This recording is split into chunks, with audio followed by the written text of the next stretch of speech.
आचार्य जी ने बोला कि आचार्य जी ने बैठिए, तब तक बिजली भी आ गई।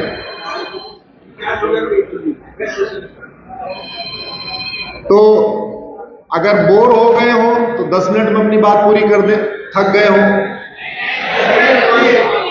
भूख लगी हो तो 5 मिनट बात पूरी कर दें, और नहीं तो 10-20 मिनट बात करते हैं।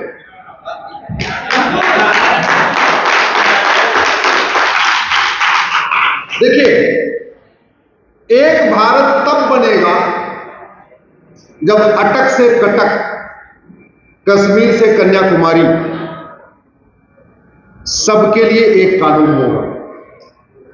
और श्रेष्ठ भारत तब बनेगा जब प्रत्येक कानून दुनिया का श्रेष्ठतम कानून होगा।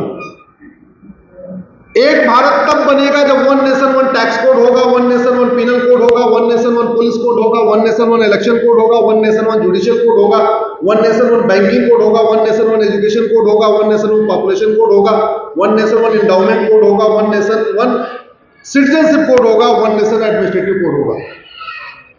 और श्रेष्ठ भारत तब होगा ये जब सारे के सारे कानून श्रेष्ठतम होंगे। जैसे पुलिस कानून बनाना है तो हमें देखना पड़ेगा कि दुनिया की सबसे खूंखार पुलिस कहां की है, और दुनिया को ना देखो तो कम से कम भारत में देख लो कि कहां वाली पुलिस बुलडोजर चला रही, वो देख लो। ऐसे ही जुडिशियल सिस्टम देखना है तो देखना पड़ेगा दुनिया में कहां सबसे बढ़िया चल रहा है, स्पीडी जस्टिस हो रहा है। जैसे सिंगापुर में कुछ दिन पहले एक व्यक्ति के पास 900 ग्राम गांजा मिला, 1 साल के अंदर फांसी दे दिया। भारत में 9-9 क्विंटल गांजा मिलता है, किसी को फांसी नहीं होती क्योंकि कानून ही नहीं है। अभी कुछ दिन पहले चीन में एक कंपनी के जीएम ने थोड़ी वेंडर से पैसा ले लिया था, सीधे उठा के फांसी दे दिया। बाकी तो और छोड़िए, गूगल कर लेना, कुछ दिन पहले चीन के कानून मंत्री को फांसी हो गई। तो जुडिशियल सिस्टम लेना है, कानून लेना है तो थोड़ा चीन से देखना पड़ेगा। जनसंख्या विस्फोट की समस्या से निपटना है, 1 नेशन 1 पॉपुलेशन कोड लागू करना है तो देखना पड़ेगा किसने कंट्रोल किया। आंकड़े बताते हैं कि चीन ने पॉपुलेशन कंट्रोल लॉ बना के, जनसंख्या नियंत्रण कानून बना के 60 करोड़ बच्चों को पैदा होने से रोक दिया। यानी अगर हमने भी कानून बनाया होता तो आज हमारी जनसंख्या जो 145-150 करोड़ है, 90 करोड़ होती। हम 90 करोड़ होते तो गरीबी कम होती, भूखमरी कम होती, कुपोषण कम होता, प्रदूषण कम होता, एयर पोल्यूशन कम होता, वाटर पोल्यूशन कम होता, नॉइज पोल्यूशन कम होता। तो अगर पॉपुलेशन कंट्रोल लॉ बनाना है, 1 नेशन 1 पॉपुलेशन कोड बनाना है तो चीन से देखना पड़ेगा। एक भारत श्रेष्ठ भारत बनाने में कोई लागत नहीं आएगी। क्यों? क्योंकि कानून बनाने की कोई लागत होती नहीं, हर चीज की लागत होती है। स्कूल बनाने की लागत, हॉस्पिटल बनाने की लागत, सड़क बनाने की लागत, एयरपोर्ट बनाने की लागत, ट्रेन चलाने की लागत, हर चीज की लागत होती है। कानून बनाने की कोई लागत होती है क्या? होती है सर? नहीं होती, कोई नहीं होती। आपको ये जान के आश्चर्य होगा, हमारे यहां जिसको रीति कहते हैं, ऐसे रीतियों पे अमेरिका में कानून बना हुआ है। अमेरिका के फेडरल पिनल कोड में साफ साफ लिखा है, खतना किया तो 5 साल की सजा होगी।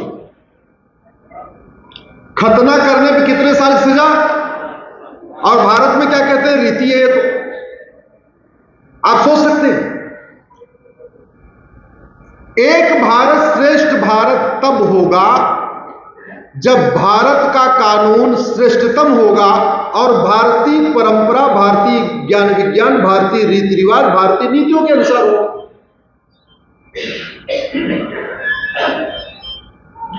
जो समस्या भारत में है, जो समस्या आपके उड़ीसा में है, अगर वो समस्या कोरिया में नहीं है, जापान में नहीं है, सिंगापुर में नहीं है, चीन में नहीं है, तो इसका मतलब वो बीमारी लाइलाज क्यों डॉक्टर साहब नहीं है?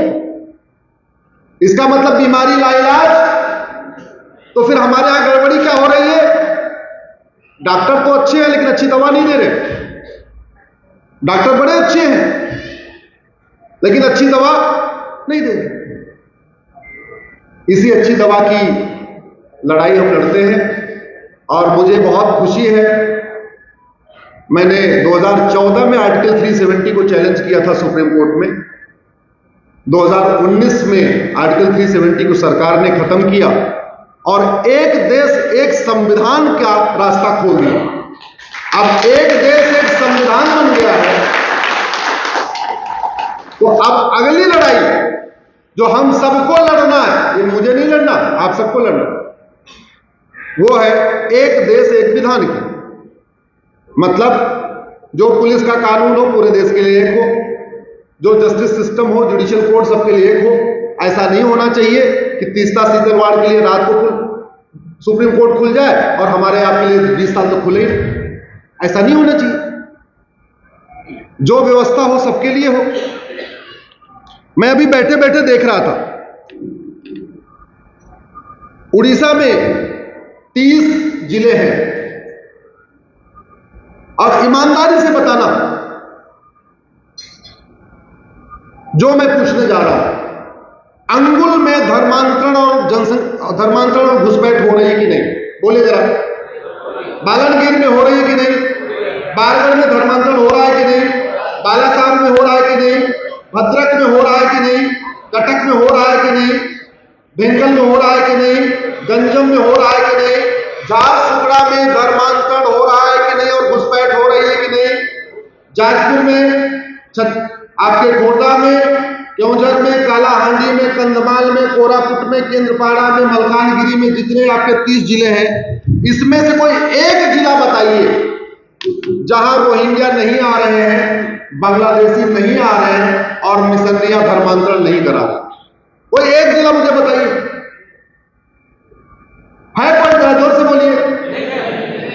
अब सवाल यह है कि जो धर्मांतरण उड़ीसा में हो रहा है, ये सिंगापुर में क्यों नहीं होता? कोरिया में क्यों नहीं होता? जापान में क्यों नहीं होता? चीन में क्यों नहीं होता? जैसे रोहिंग्या बांग्लादेशी भारत के अंदर घुस जाते हैं, ऐसे बाकी देशों में क्यों नहीं जाते? और जैसे हमारे सरकारी कर्मचारी घुसपैठियों का 2000 रुपए दे के आधार बना देते हैं, 2000 रुपए दे के बर्थ सर्टिफिकेट बना देते हैं, 2000 रुपए में उनका राशन कार्ड बना देते हैं, 3000 रुपए में ड्राइविंग लाइसेंस बना देते हैं, ऐसे बाहर क्यों नहीं बना देते? क्योंकि डॉक्टर अच्छे हैं लेकिन दवा घटिया। जोर से बोलिए, डॉक्टर अच्छे हैं लेकिन दवा। ऐसी दवा को देना किसका काम है? किसका काम है? लेकिन जब वो दवा डॉक्टर अच्छी नहीं दे रहा है तो किस बात का अच्छा डॉक्टर? अल्टीमेटली बीमारी डॉक्टर ठीक नहीं करता, बीमारी कौन ठीक करता है? दवा। शरीर के अंदर डॉक्टर नहीं घुसता, शरीर के अंदर क्या जाती है? तो ये जो घुसपैठ चल रही है, धर्मांतरण चल रहा है, जो पहले कश्मीर में होता था, बंगाल में होता था, असम के बॉर्डर वाले एरिया में होता था, वो पत्थरबाजी आपके घुसते घुसते आपके संबलपुर तक पहुंच गई। पत्थरबाजी हुई कि नहीं? जो आगजनी आप टीवी में देखते थे, साक्षात देखा कि नहीं? अब क्या चाहते हो? आपका सर फूट जाए तब आप उठोगे क्या? अब आपका सर फूटेगा तब उठोगे क्या? और जिन लोगों ने पत्थरबाजी किया, क्या उनकी पहचान हुई कि वो भारत के हैं या बांग्लादेशी हैं? और अगर नहीं पहचान किया तो क्यों नहीं किया? और पहचान किया तो आज तक उनके घर पे बुलडोजर क्यों नहीं चला? क्यों नहीं चला? क्यों? क्योंकि बुरा मत मानना, आप लोग कहीं न कहीं पार्टियों में बटे हुए हो, कहीं न कहीं बटे हुए हो। अदरवाइज अभी कुछ दिन पहले एक धर्मांतरण कराने वाले मिशनरी के खिलाफ बाबा की पुलिस ने एनएसए लगाया है, नेशनल सिक्योरिटी एक्ट लगाया है। गूगल करके देख लेना, गाजियाबाद की पुलिस ने लगाया है। एक व्यक्ति का धर्मांतरण कराया था, नेशनल सिक्योरिटी एक्ट लगा दिया। कानून है, दवा भी है, वो डॉक्टर दे ही नहीं रहे। धर्मांतरण हमारे राष्ट्रीय सुरक्षा के लिए खतरा है कि नहीं? जोर से बोलिए। उड़ीसा के लिए खतरा है कि नहीं?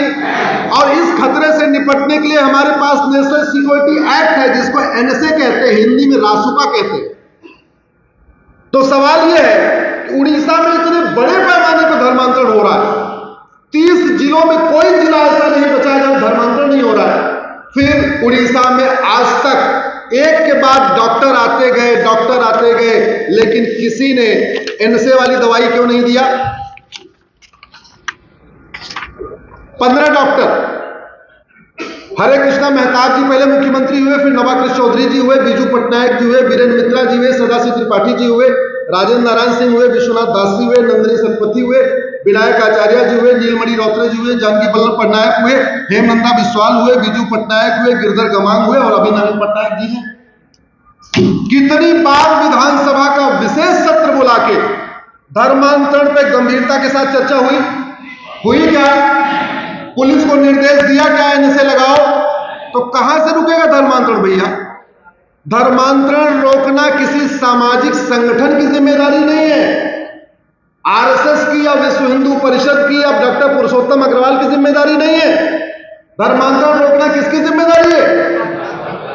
अगर बीमारी ठीक करना रोगी की जिम्मेदारी, तो डॉक्टर का क्या काम? अरे बगीचे में 2 माली रख दिया, माली का काम है वहां घास फूस निकालते रहे, वहां खरपतवार निकालते रहे, अगर कोई बबूल आ जाए उसको उखाड़ के फेंक दे,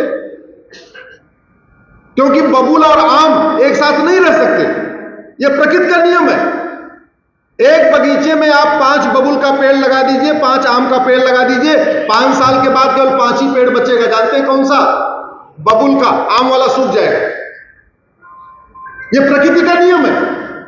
बबूल का पेड़ और आम का पेड़ एक साथ रह ही नहीं सकता, और यह भारत का नहीं पूरी दुनिया का है। तो क्यों नहीं लगाया गया? एनएसए है, धर्मांतरण हो रहा है, सबको पता है, पुलिस को पता है, प्रशासन को पता है, कलेक्टर को पता है, सांसद को पता, विधायक को पता, मंत्री को पता। न विधानसभा में चर्चा हो रही है, न उसके लिए आवाज उठ रही है, न शासन लगा रहा है। यह धर्मांतरण हमारी एकता अखंडता के लिए खतरा है कि नहीं? बोलिए जरा। आचार्य जी, देश की एकता अखंडता को सुदृढ़ करने के लिए, उन खतरों से निपटने के लिए हमारे पास एक कानून है, उसको कहते हैं यूएपीए। उस कानून का नाम है यूएपीए।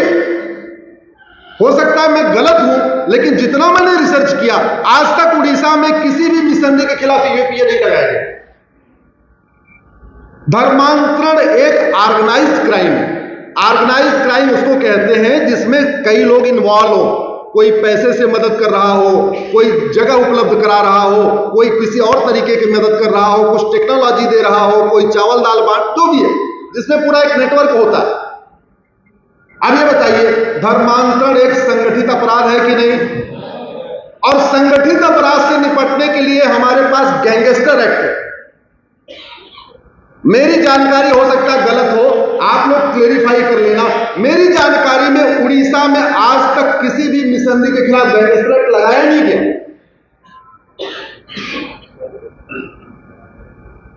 धर्मांतरण देश के खिलाफ एक अघोषित युद्ध है।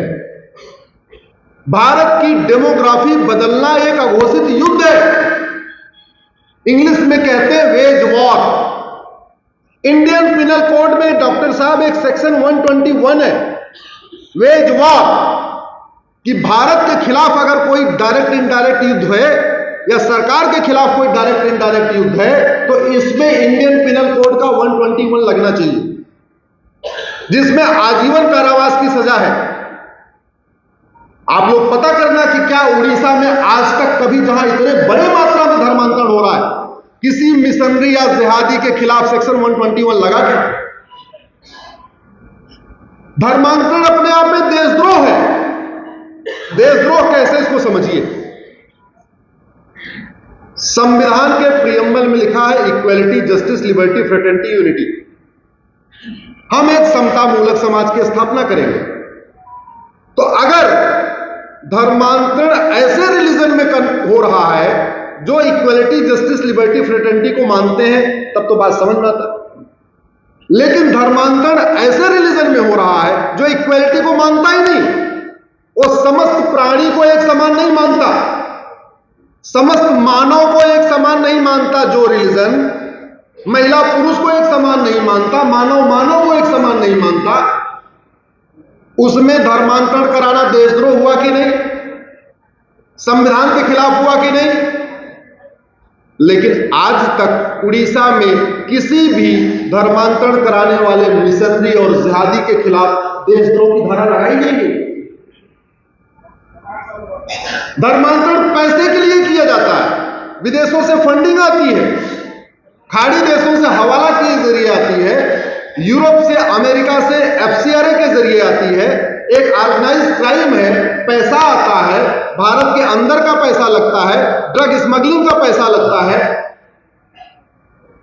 आज तक किसी धर्मांतरण कराने वाले मिशनरी और जिहादी की 100% प्रॉपर्टी जब्त की गई क्या? तो फिर दवा भी है, डॉक्टर भी है, लेकिन डॉक्टर दवा दे ही नहीं रहा, मरीज को मरने के लिए छोड़ दिया, तो अच्छा डॉक्टर है क्या हो? जोर से बोलिए। अरे कोई नाई बहुत अच्छी अच्छी बात करे लेकिन ठीक से बाल ना काटे तो अच्छा नाई हुआ क्या? जोर से बोलिए जरा। कोई ड्राइवर बहुत बढ़िया बढ़िया बात करे, ठीक से गाड़ी नहीं चलाए तो अच्छा ड्राइवर हुआ क्या? कोई डॉक्टर बहुत अच्छी अच्छी बात करे, ठीक से दवा न दे तो अच्छा डॉक्टर हुआ क्या? ऐसे कोई शासक बहुत बढ़िया बढ़िया बात करे लेकिन ठीक से कानून न बनाए, ठीक से उसको इंप्लीमेंट न करे, जो खुद खतरे हैं उसको निपटने के लिए शासन को निर्देश न दे, तो अच्छा हुआ क्या? किस बात का अच्छा हुआ भाई? इसको आप समझिए। और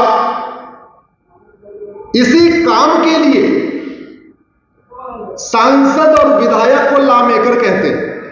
आदरणीय प्रसन्नाचार्य जी बैठे हैं, बहुत वरिष्ठ हैं, हमसे बहुत वरिष्ठ हैं, जानते हैं कि सांसद विधायक को क्या कहते हैं? Law maker. जैसे फिल्म मेकर का काम है फिल्म बनाना, ऐसे लॉ मेकर का क्या काम है? लॉ बनाना। और लॉ बनाते समय घटिया लॉ बनाना कि अच्छा लॉ बनाना, श्रेष्ठ कानून बनाना या घटिया कानून बनाना? श्रेष्ठ कानून बनाना। तो क्यों नहीं बन रहा है? क्यों नहीं बन रहा है? क्या ये उड़ीसा जब कश्मीर की तरीके जलने लगेगा, बंगाल की तरीके जलने लगेगा, मणिपुर की तरीके जलने लगेगा, फ्रांस की तरीके जलने लगेगा, तब कानून बनाया जाएगा क्या? अरे अभी कहते नहीं जब जागो तभी सवेरा। काफी तो डेमोग्राफी बदल गई है, अब तो पत्थर भी खा लिए। अब क्या चाहते हो? घरों में आग लग जाएगी तब कानून बनाओगे क्या? पत्थर तो खा लिए, इसके बाद में आग नहीं खुल रही है। भैया उड़िया संस्कृति, उड़िया कल्चर, उड़िया रीति रिवाज, उड़िया परंपरा, इसको बचाना है। आवाज बुलंद करिए श्रेष्ठ कानून की, कठोर कानून की। ये कानून है जो हमारी संस्कृति को बचाएगा। 25 साल के बाद आज के आपके पसंदीदा नेता 25 साल के बाद आपके बच्चों को बचाने नहीं आएगा, मैं गारंटी के साथ कहता हूं। संबलपुर में पत्थर पड़ा, कोई बचाने आया क्या? मणिपुर जला, कोई बचाने आया क्या? कश्मीर में कोई बचाने आया क्या? बंगाल में कोई बचाने आया क्या? असम में कोई बचाने आया क्या? 25 साल के बाद आज के आपके पसंदीदा नेता आपको पत्थर से बचाने नहीं आएंगे, लेकिन आज का अच्छा कानून 25 साल के बाद आपके बच्चों को बचाएगा। यह मैं गारंटी देता हूं,